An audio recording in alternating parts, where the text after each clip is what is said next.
Hi guys, and welcome to another episode of Lifing Up 101. Today, we will be we will be talking about CPF. So in today's episode, we'll be exploring a few different topics. First of all, we'll be looking at the different CPF accounts and their respective purposes. Second, we'll be looking at the different CPF contribution and allocation rates within the accounts across the different age bands. Third, we'll be looking at the CPF withdrawal terms at the age of 55. And lastly, we'll be looking at the CPF retirement payouts starting from the age of 65. So for those of you who are really pressed for time, please feel free to skip ahead of the video to the appropriate segments, and we hope that you find our content useful. So CPF actually stands for Central Provident Fund. And your CPF account will automatically be created when you receive your first top-up or your first CPF contribution. So for those under 55 years old, your CPF account is made up of 3 accounts. First will be the ordinary account, also known as the OA. And second will be the special account, also known as the SA. And third will be the Medisave account, also known as MA. For those individuals who reach the age of 55, a fourth new account will be created for you, and that will be known as the RA, retirement account. The different accounts within your CPF account is established to fulfill different purposes.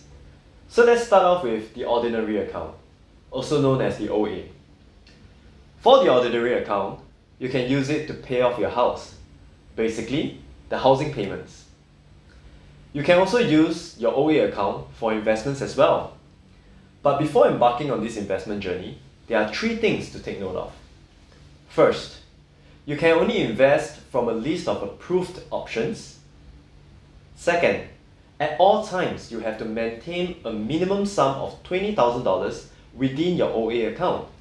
That means that you can only use the excess funds on top of the $20,000 to invest. And thirdly, before investing, you would have to take on a self-awareness questionnaire on the CPF website. So the third main purpose for the OA account will be that of education. For education, you can use your OA account, be it for a payment or an educational loan. But do take note that you will also have to choose from a list of approved courses as well. So there are some useful links in the description to elaborate more on each of the pointers that I've mentioned, and I hope that you find them useful. Next, let us look at the special account, also known as the SA account. The main purpose for the special account is to help us save up for our retirement. You can also use the SA account to do investments as well. But similar to the OA account, you would have to complete a self-awareness questionnaire on the CPF website. You will also have to choose your investments from a list of approved options. And last but not least, you will have to set aside $40,000 within your SA account before being able to use the excess funds for your investment. There are some links in the description as well, so feel free to check them out, and I hope that you find them useful. Now, let us look at the Medisave account, also known as the MA.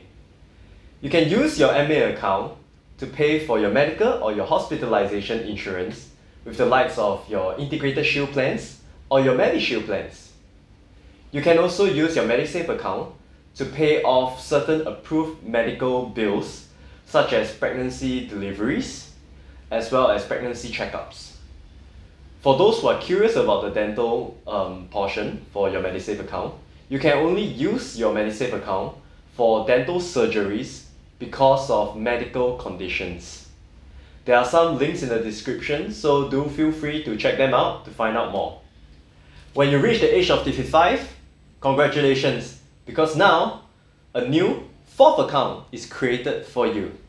This account will be called the retirement account, also known as the RA. So, at the age of 55, funds from your ordinary account and your special account will be channeled into this newly formed account, and it will top it all the way up to the full retirement sum. And as the name suggests, the retirement account is there to help you retire in the form of monthly payouts starting from the age of 65. There are some links in the description should you want to find out more about the retirement account. Now that you know what are the different accounts within your CPF account, let us find out a little bit more about the CPF contribution rates. The CPF contribution is made up of two different components. First will be the employer's CPF contribution, which will kick in once your pay is above $50 every month. Second will be the employee's CPF contribution, which will kick in once your pay is above $500 every month. Do take note for individuals who are earning between $500 to $750 every month that the CPF contribution on your end, which is the employee's CPF contribution, will be tiered. For individuals earning at least $750, you may refer to the table to find out more about the exact amount of the employee and the employer's CPF contribution rates. Do take note that the contribution rates on both employee and employer's end will vary along with your age band. I have included a few links in the description and feel free to click on them to find out more. So feel free to pause the screen as well if you need to look at the table for a longer period of time.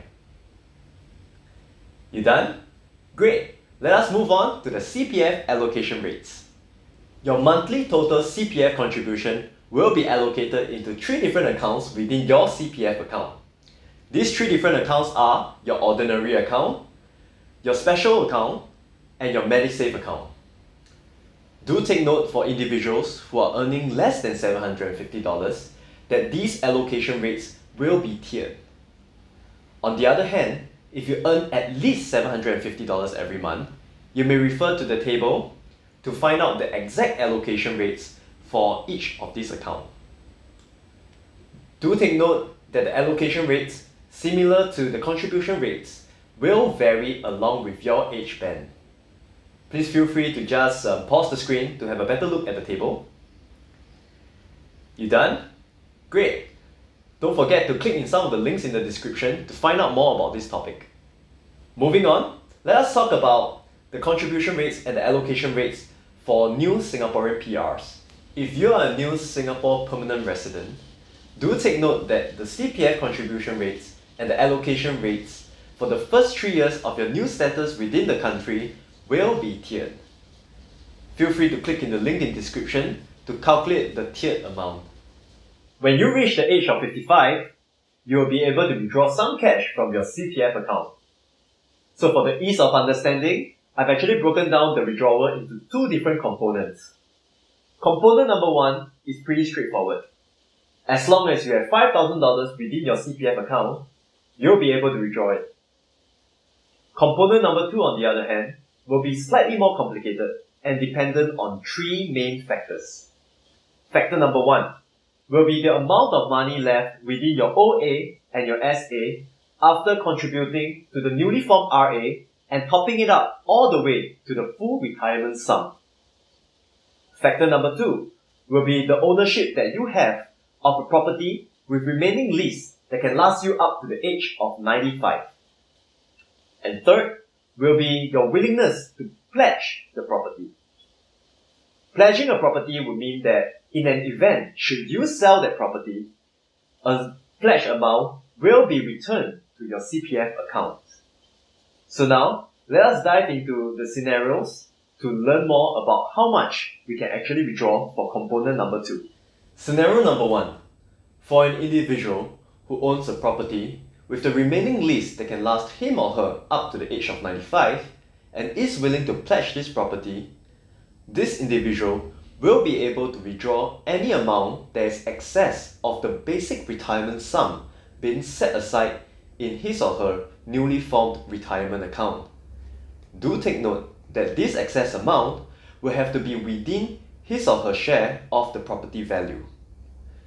This excess amount will also exclude any government grants received, any interest earned, as well as any top-ups being done under the retirement sum topping up scheme. For more examples, please click in our link in description and I hope that you find them useful. Scenario number 2. For individuals who do not own a property or own a property that have a remaining lease which do not cover them up to the age of 95, or they are unwilling to pledge the property, this individual will only be able to withdraw the excess amount that is above the full retirement sum being set aside within their newly formed RA. Do take note that this excess amount will exclude interest earned, government grants being received, as well as top-ups being done under the retirement sum top-up scheme. Do take note that the basic retirement sum and the full retirement sum will increase year on year. Do click in the link in description for an article to find out more. When you turn 65 years old, that is when your retirement payouts will commence. There's currently 2 different retirement schemes under CPF. First will be the retirement sum scheme. And second will be the CPF LIFE scheme. The retirement sum scheme is the older retirement scheme that is for individuals who are born before 1958. The CPF LIFE scheme, which is introduced in 2009, is the newer retirement scheme. Please feel free to click in the link in description to find out more about the difference between these 2 retirement schemes. For this segment, we'll be focusing on the CPF LIFE scheme. The CPF LIFE actually stands for Lifelong Income for the Elderly. And as the name suggests, this scheme actually provides a monthly payout for individuals above the age of 65, which continues for the rest of their life. Singaporeans and permanent residents who turn 55 from the 1st of January 2013 to the 30th of April 2016 and have at least 40,000 within their RA account when they turn 55, or 60,000 in their RA account when they near their payout eligibility age, will automatically be included into the CPF LIFE scheme. On the other hand, for Singaporeans and permanent residents who turn 55 on or after the 1st of May 2016, they will be included into the CPF LIFE scheme as long as they have $60,000 within their RA account when they are nearing their payout eligibility age. If you are not included in the CPF LIFE scheme, be it because of your age or the amount that you have in your RA, fret not. You can voluntarily include yourself into the CPF LIFE scheme by going to the CPF online portal and opting yourself in. The window period for you to do so will be from the time that you turn 65 all the way to 1 month before you turn 80. The amount of money which you'll receive from your CPF LIFE monthly payout will vary based on the following. First, the amount of money you have within your RA. The bigger the amount, the bigger the payout. Second, will be when you choose to commence your payouts. You can choose to commence your payouts between the age of 65 and 70.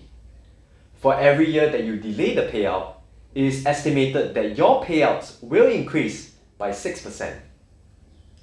And last but not least, will be the payout plans that you choose. There is currently 3 different payout plans under CPF LIFE. The first will be the standard plan. For the standard plan, it offers you a high monthly payout which will remain the same forever. Second, will be the escalating plan. The escalating plan offers you a lower monthly payout initially, but it will increase by 2% per annum to help with inflation. And the last plan would be the basic plan. The basic plan offers you a lower monthly payout, but in turn, you will have more money to bequeath to your loved ones upon your passing. Hey guys, as CPF is an extensive topic, I'm only able to do this video based on my understanding of what I've researched on. So should you need any clarification on the pointers, please call CPF hotline at 1-800-227-1188. Hi guys, thank you once again for watching our videos, and we hope that our content has been useful for you. Please don't forget to like and subscribe to our channel, and feel free to drop us a comment should you have any questions, and we will love to explore them with you. Till then, stay safe and life up.